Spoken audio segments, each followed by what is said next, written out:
दोस्तों, आपका स्वागत करते हैं अपने YouTube चैनल पे।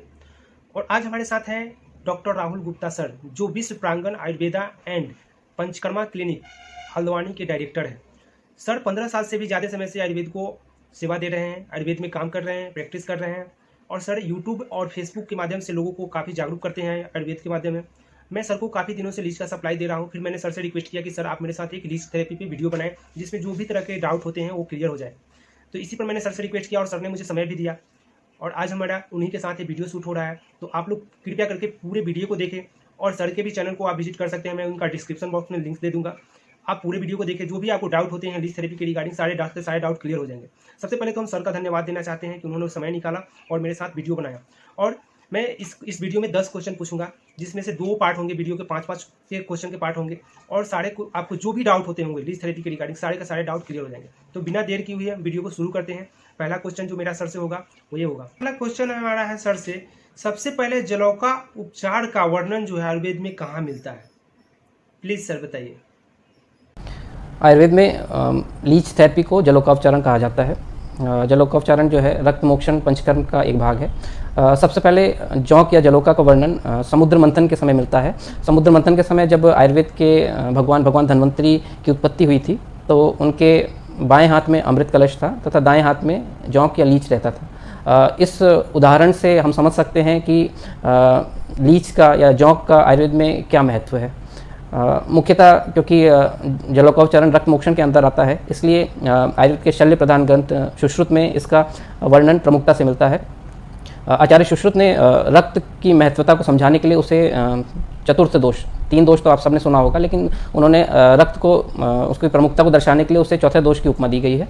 और आचार्य सुश्रुत ने जलोकापचारण या लीच थेरेपी पे एक पूर्ण चैप्टर बताया है, जिसमें लीच थेरेपी से जुड़ी सभी शंकाओं का समाधान किया गया है। इसके अलावा बृहत्त्रयी के बाकी 2 ग्रंथ चरक संहिता तथा अष्टांग हृदय में भी जलोकापचारण या लीच थेरेपी का वर्णन देखने को मिलता है। दूसरा क्वेश्चन है सर से, किन किन रोगियों में जलौका का उपयोग किया जा सकता है?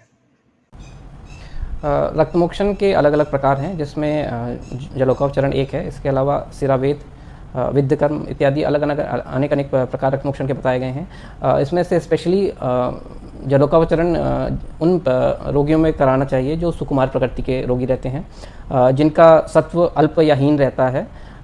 जो बालक हैं उनमें लीच थेरेपी होती है। जो वृद्ध हैं, जो स्त्री हैं, जो दुर्बल हैं या रक्त मोक्षण से जो डरते हैं, उनमें जलोकापचारण या लीच थेरेपी का प्रयोग किया जाता है। लीच के गुणकर्म के बारे में थोड़ा सा जान लेते हैं। क्योंकि लीच या जौंक जो है जल में मिलती है, इसलिए वो शीत होती है। इसी शीत गुण के कारण इसका प्रयोग पित्तज रोगों में बहुतायत से होता है, यानी पित्त दृष्टि वाले रोगों में जलोकापचारण कराया जाता है। इसके अलावा अवगाढ़ दोषों में, यानी कि जो दोष डीप सीटेड हैं या फिर गंभीर धातुओं में चले गए हैं, उनमें जलोकापचारण का प्रमुखता से उपयोग होता है। इसके विपरीत जो दोष सुपरफिशियल हैं या त्वचागत हैं, उनमें अलाबू लगाने का विधान है रक्त मोक्षण में। इसके अलावा जो दोष सर्व शरीरगत हैं, तो उसमें सिरावेद से रक्त मोक्षण किया जाता है।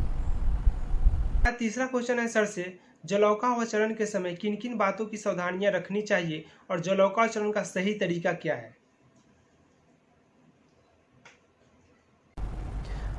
जलोकापचारण क्योंकि रक्त मोक्षण के अंदर आता है और रक्त मोक्षण जो है पंचकर्म का एक भाग है, तो पंचकर्म में प्रधान कर्म करने से पहले कुछ पूर्व कर्मों की आवश्यकता होती है। इसलिए जलोकापचारण करने से पहले रोगी को स्नेहन स्वेदन करके उसके दोषों को उत्क्लेश करना बहुत ज़रूरी है, तभी जलोकापचारण या रक्त मोक्षण का लाभ मिल पाता है। इसके अलावा कुछ बातों का आपको ध्यान रखना चाहिए कि क्योंकि जौंक जो है शीत प्राणी है या जल में मिलने से शीत प्रदेश की प्राणी है, इसकी वजह से जो जौंक है शीतकाल में अच्छी तरीके से लग जाती है। इसलिए प्रातःकाल इसको लगाने का प्रयास करें। जलोका को लगाने के लिए सबसे पहले उसको जो जलोका, जिस साइज़ की जलोका आपको चाहिए उसको आप सेलेक्ट करके उसे सरसों और हल्दी के लेप में डाल दें। इससे क्या रहता है कि जलोका की जो ग्लानि है या जो दुर्बलता है वो जल्दी नष्ट हो जाती है और उसके बाद जलोका अच्छे से लग जाती है। तो सरसों और हल्दी के कल्क से निकालने के बाद उसके स्वच्छ पानी में रख के फिर उसे अपने स्थान पर लगाएं जिस स्थान पर आपको जलोकाचरण की नीड है। जलोका लगाने के बाद उस स्थान पर अगर जलोका सीधे सीधे नहीं लगती है तो उस स्थान पर आप थोड़ा सा दूध लगा लें अन्यथा थोड़ा सा विद्ध करके वहाँ पे रक्त लगा लें, इससे जलोका लग जाती है। और फिर भी अगर आपकी जलोका नहीं लगती है तो फिर आपको वो जलोका हटा के दूसरी जलोका को सेलेक्ट करना चाहिए। जलोका लगने के बाद जलोका का वो स्थान या जलोका का मुंह घोड़े के खुर के समान सीधा खड़ा हो जाता है, ये शास्त्र में वर्णित है। जब ऐसे लक्षण आपको मिलने लगे तो आप जलोका को एक गीले कपड़े या गीली रुई से ढक दें। जलोका रक्त मोक्षण करते करते जब अशुद्ध रक्त के साथ साथ शुद्ध रक्त जब चूसने लगती है तो उस स्थान पे खुजली होने लगती है। तो रोगी आपको बताता है कि मुझे चुनचुनाहट या खुजली हो रही है, तो आप समझें कि जो जोंक है वो अब शुद्ध रक्त का आचूषण कर रही है। तो उस स्थान पे फिर आप नमक डाल के उस जोंक को छुड़ा लें। और जोंक को छुड़ाने के बाद उस स्थान में एकदम से कुछ द्रव्य या फिर कुछ औषधि ना लगाएं, क्योंकि जलोका के मुंह का विष जो रहता है या फिर जो हिरोडिन रहता है वो अभी भी उस व्रण स्थान पे रहता है। अगर उसको आपने रक्त को रोक दिया तो फिर वो रक्त धीरे धीरे करके काफ़ी लंबे समय तक बहता रहता है। तो ऐसे में थोड़ा सा रक्त वहाँ से निकल जाने दें। और रक्त निकलने के बाद उस स्थान पे आप शब्दोद्घृत या शहद लगा के उसका शोधन कर सकते हैं, या फिर कषाय मधुर स्निग्ध शीत पदार्थों का वहाँ पे लेप कर सकते हैं। अगर जलोकावचरण के बाद रक्त फिर भी ना रुके तो वहाँ पे आप रक्त स्तंभक औषधियाँ जैसे मोचरस, लोद्र इत्यादि का चूर्ण डाल के वहाँ पे टाइट पट्टी बांध दें। इसके अलावा जो जलोका है उसका रक्त मोक्षण के बाद तुरंत ही वमन कराना अपेक्षित है। तो जोंक के मुंह पे नमक या चावल का बुरादा लगा के उसको वमन कराने के लिए उसको छोड़ दें या उसका वमन कराएं। इस तरह से अगर आप सावधानीपूर्वक रक्त मोक्षण करते हैं तो कोई भी कॉम्प्लिकेशंस आपको देखने को नहीं मिलेगा। हमारा जो चौथा क्वेश्चन है सर से, लीच थेरेपी के चिकित्सा पॉइंट ऑफ व्यू से क्या क्या लीगल एक्सपेक्ट होने चाहिए, मतलब कौन कौन से लोग लीच थेरेपी कर सकते हैं?